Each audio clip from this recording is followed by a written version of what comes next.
ইতিমধ্যেই মিজানুর রহমান আজহারী বাংলাদেশে ফিরেছেন। তো আজহারী ভক্তদের জন্য সুখবর, মিজানুর রহমান আজহারীর জন্য 10,000 লাইক কমেন্ট হবে কি? থাকতে চাই, আমরা ঐক্যবদ্ধ থাকতে চাই, যে কোনো ষড়যন্ত্র রুখে দেওয়ার জন্য ঐক্যবদ্ধ প্রচেষ্টার কোনো বিকল্প নাই। তাই আজকের আলোচনার ছোট্ট একটা টপিক আমি শিরোনাম ঠিক করেছি, আমাদের জীবনে, সমাজ জীবনে, ধর্মীয় জীবনে, রাষ্ট্রীয় জীবনে ঐক্যবদ্ধ থাকার গুরুত্ব। এবার আওয়াজ করে পেকুয়ার ভাইয়েরা বলেন, আমরা ঐক্যবদ্ধ জীবনযাপন করতে চাই কি চাই না? আল্লাহ তাআলা সে নির্দেশনাই দিচ্ছেন।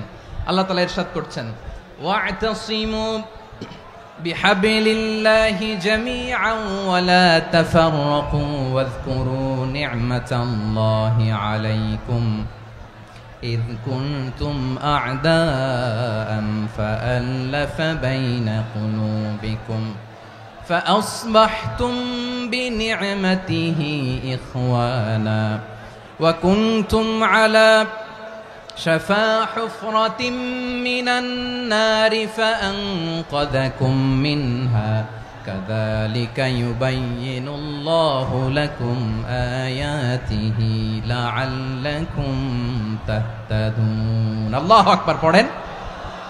আল্লাহ বললেন, ও গোলামেরা শোনো, ওয়া'তাসিমু বিহাবলিল্লাহি জামিআ, ও আমার গোলামেরা সবাই মিলে আল্লাহর রশিকে আঁকড়ে ধরো। আল্লাহর রশি হলো ইসলাম, আল্লাহর রশি হলো কোরআন। আল্লাহ বললেন, কোরআনকে আঁকড়ে ধরো, ইসলামকে আঁকড়ে ধরো। একা একা আঁকড়ে ধরলে চলবে না, জামিআ সবাই মিলে আঁকড়ে ধরো। এই আদেশটা আমাদের জন্য দান করেছেন কে? আল্লাহ তাআলার নির্দেশ, ওয়া'তাসিমু বিহাবলিল্লাহি জামিআ, সবাই মিলে আল্লাহর রশিকে আঁকড়ে ধরো। হাবলুল্লাহ মানে আল্লাহর রশি। হাবলুল্লাহ মানে কি? রশি। এই হাবলুল্লাহ আল্লাহর রশি বা আল্লাহর রজ্জু দ্বারা উদ্দেশ্য হচ্ছে ইসলাম। আল্লাহর রশি দ্বারা উদ্দেশ্য কি? তাফসিরে অনেক ব্যাখ্যা এসেছে।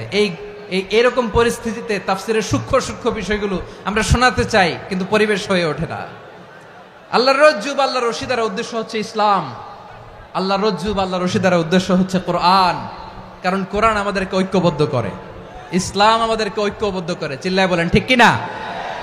এজন্য আল্লাহ বললেন, তোমরা আমার রশিকে আঁকড়ে ধরো, বিচ্ছিন্ন হয়ে না। আমার দেয়া নেয়ামতগুলো স্মরণ করো।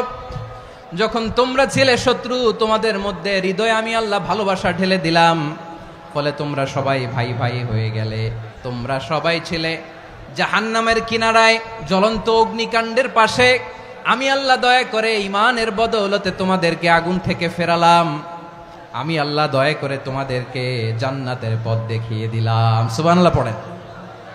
এমন পথ দেখালাম যেই পথ তোমাদেরকে জান্নাতে নিয়ে যাবে, পথের দিশা তোমরা পাবে। লাআল্লাকুম তাহতাদুন। প্রিয় ভাইরা, তাহলে আমাদের যে ঐক্যবদ্ধ থাকতে হবে, এই নির্দেশটা কার?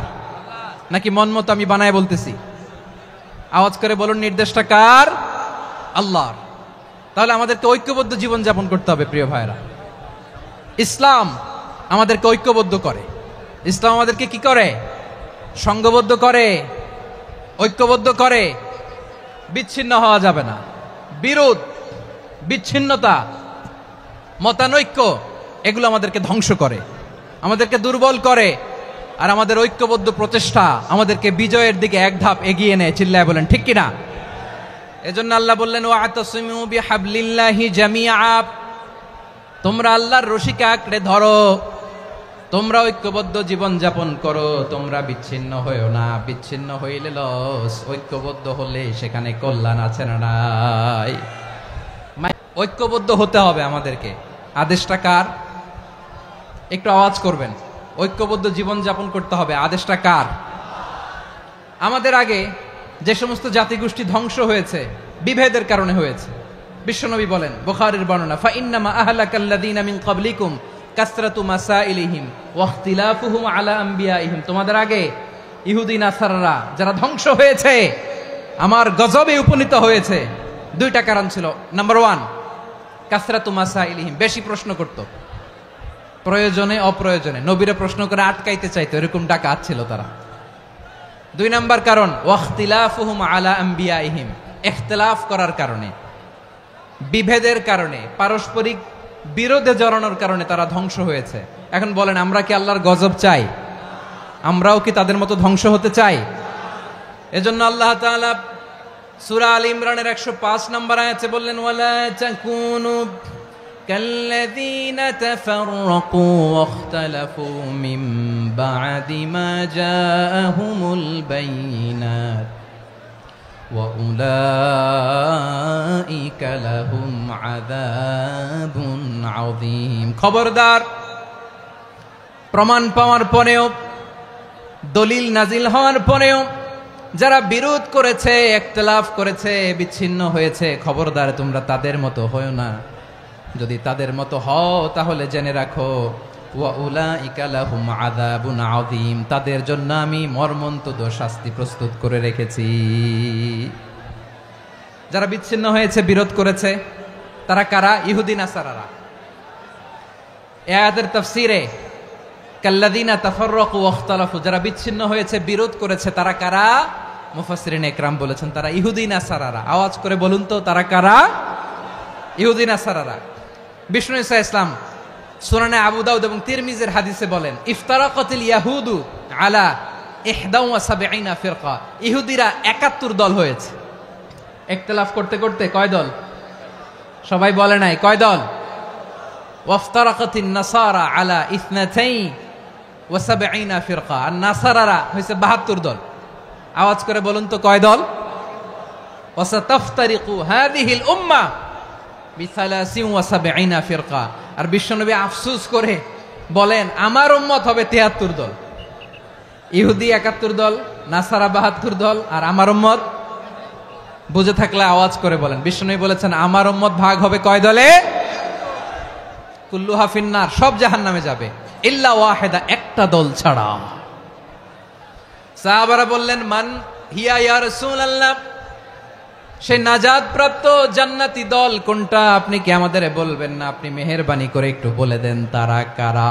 বিশ্বনবী বললেন মা আনা আলাইহি ওয়া আসহাবি, আমি এবং আমার সাহাবারা যেই মতের উপর, যেই পথের উপর আছে, এই মত এবং পথের উপর যারা থাকবে তারাই জান্নাতের দল হয়ে যাবে। যারা আমার মত, আমার সাহাবীর মত এবং পথকে অনুসরণ করবে তারাই জান্নাতে যাবে। তাহলে প্রিয় ভাইয়েরা, আমরা কি আর ইখতিলাফ করব? কাদা ছোড়াছুরি করব? করবেন না যে বোঝাই তো যাচ্ছে দৃশ্য দেখে।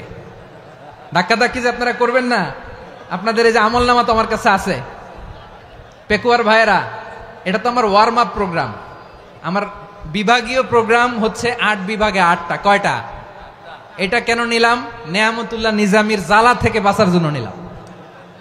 ওর জ্বালাতনে ও পারে না মালয়েশিয়া থেকে আমরা টেনে নিয়ে আস, চার্টার ফ্লাইট ভাড়া করে পারে না নিয়ে আস। এমন কোনো মাধ্যম নাই, এমন কোনো ওয়ে নাই সে ধরে নাই। আর তার কাছে আমার কাছে তার দাবিও আছে, কারণ এর আগে 2-3 বার আসার কথা ছিল। কয়েকবার এসে এসে ফিরে গেছি, অনুমতি হয় নাই। এখন দাবার গুটি পাল্টে গেছে, দাবার গুটি পাল্টে গেছে। এক মাঘে শীত যায় না, কিন্তু আমরা স্মরণে রাখি না, ভুলে যাই। এটাই বড় আফসোস প্রিয় ভাইরা। তো এটা ওয়ার্ম আপ প্রোগ্রাম।